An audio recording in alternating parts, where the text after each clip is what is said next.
આ વડ ચમત્કારી છે અને કોઈ કાપી નથી શકતું. કાપે કદાચ તો એના માતાજી સપનામાં આવે છે અને કહી દે છે કે તું કાપીશ નહીં એવું. બીજું કઈક ભાઈએ કાપવાનો પ્રયત્ન કર્યો તો ખેતર વાળા ભાઈએ, તો બધાનું કેવું કઈ વટમાંથી લોહી નીકળ્યું હતું અને માતાજી એને કીધું તું હું તને ખેદાન વેદાન કરી નાખીશ, તું કાપીશ નહીં. એટલે ભાઈને એ બધી જગ્યા છોડી દીધી છે વડ માટે. પ્લસ મારી સમજણ આજે મને 70 વર્ષ છે, મારી સમજણ થઈ અને મને સમજાય ત્યારથી મેં જોયેલું કે વડના એક જ થડિયામાં માતાજીનું દેવસ્થાન કુદરતી હતું, કોઈને બેસાડ્યું નથી કાળકા માતાનું. અહીંયા તમે મારી પાછળ જોઈ રહ્યા છો આ બધા ગરબા છે. ગરબા બધા આવેલા માનતામાં આવેલા છે. એક બે ગરબા નહીં પણ હજારો લાખોની સંખ્યામાં ગરબા છે. તમે જોઈ શકો છો જ્યાં પણ જોવો ત્યાં મંદિરમાં વડ નીચે બધી ચારે બાજુ ગરબા તમને જોવા મળે છે અને બધા ગરબા આવેલા છે તે બધા જ માનતામાં આવેલા છે. અને આ વડની વાત કરીએ તો આ વડ 2.5 થી 3 વીઘામાં ફેલાયેલો છે. કેમ છો મિત્રો? જય માતાજી, જય શ્રી કૃષ્ણ, હર હર મહાદેવ. હર મહાકાળીમાનો વડ છે. કોઈ દાળ બાળ કાપવાની કોશિશ કે એવું કઈ વિચાર્યું હોય તો વિચાર્યું હતું અને તાત્કાલિક 10 મિનિટમાં પરચો બતાવી દે છે. અમારે માધુગઢ ગામ છે અને અમને અભિમાન કર્યું કોઈ વ્યક્તિ હતો કે વલ્લાને આપણે કાપ્યો તેને સાસરી માંગે તે તરત એને પાડી દીધું.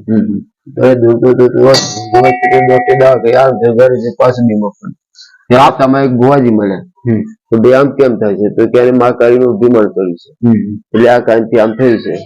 તો તમે એનો ગરબો મારો તો કમ્પ્લીટ થઈ જાય. એનું માફી માંગી લો, માફી માંગી માને કહ્યું મને એવું છે તમે હું ગરબો લઈને આવીશ દર ચેતર. એટલે દર ચેતરમાં માતાજીનો ગરબો લઈને આવવું પડે છે. બંધન થઈ ગયું.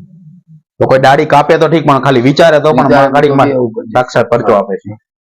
તો મિત્રો તમે સાંભળ્યું કે અહીં આપણે આ મહાકાળીમાનો જે વડલો છે તે કાપવાની વાત તો દૂર રહે પણ તે કાપવાની વાત તો દૂર રહે પણ એમના વિશે કાપવા વિશે વિચારે તો પણ મહાકાળીમાં સાક્ષાત પરચો આપે છે. 2.5 થી 3 વીઘામાં વડ ફેલાયેલો છે. તેમની નીચે અસંખ્ય ગરબા છે. એમનું શું મહત્વ છે? તે માનતા જ છે કે ભાઈ મારા કામ થઈ છે, તું તાર ગરબી લઈને તાર પાર આવીશ, હું નિવેદ લઈને આવીશ, પેડા લઈને આવીશ.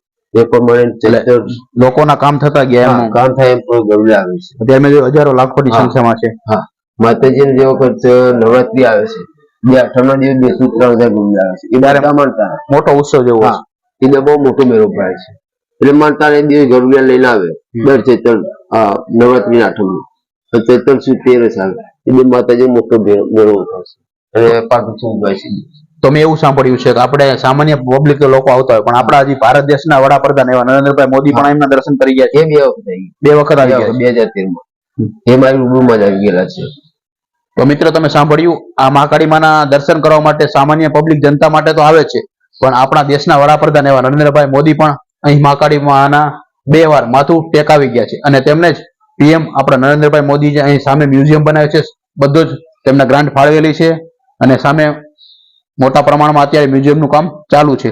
ગાંધીનગર જિલ્લાનું દહેગામ તાલુકાના કંથારપુરામાં અહીં મહાકાળીમાનો વિશાળ વડ આવેલો છે જે 2.5 થી 3 વીઘામાં ફેલાયેલો. મિત્રો તમે મહાકાળીમાના વડના દર્શન કર્યા છે કે નહીં કમેન્ટ કરીને જણાવો. તેમજ તમારી આસપાસ પણ આવા ફરવાલાયક સ્થળ હોય તો અમને કમેન્ટ કરીને જણાવો જેથી કરી અમે દરેક ગુજરાતી સુધી પહોંચાડી શકીએ. તમે મહાકાળીમાને માનતા હોય તો કમેન્ટમાં જય મહાકાળીમાં લખવાનું ભૂલતા નહીં.